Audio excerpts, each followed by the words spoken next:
Dragon is now less than 7 meters away from the International Space Station. Arrives at the space station, actually used AI. পৃথিবী ছাড়াও আগামীতে মহাকাশের অন্যান্য গ্রহে বসবাসের স্বপ্ন বাস্তবায়নে চলছে নানা গবেষণা। মহাকাশে একের পর এক স্যাটেলাইট পাঠিয়ে বিশাল তথ্যভান্ডার তৈরি করছে আন্তর্জাতিক মহাকাশ গবেষণা সংস্থা নাসা। আর নিজেদের তৈরিতে এই তথ্যভান্ডার ব্যবহার করে থাকে বিভিন্ন দেশের নতুন প্রজন্ম, যা ব্যবহার বাংলাদেশের জন্য এতদিন সহজ ছিল না।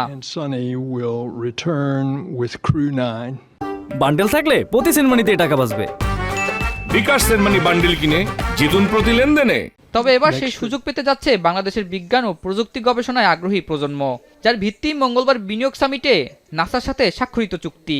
এখন থেকে মহাকাশ গবেষণায় নাসার তথ্য ভান্ডার ব্যবহার করতে পারবে Bangladesh.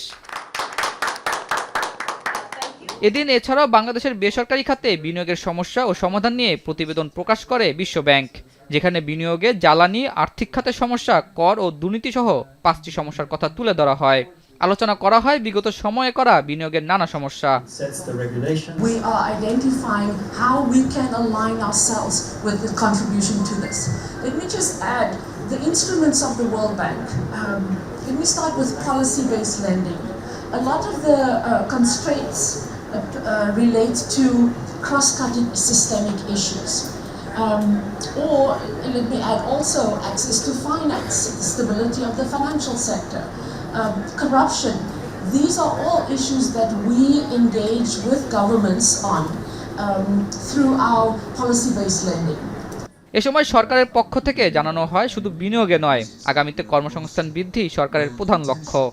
Talked about jobs, the number of jobs created. I've said this before publicly, and I'm happy to say this again. I don't think we need to look at the dollar value anymore in this country.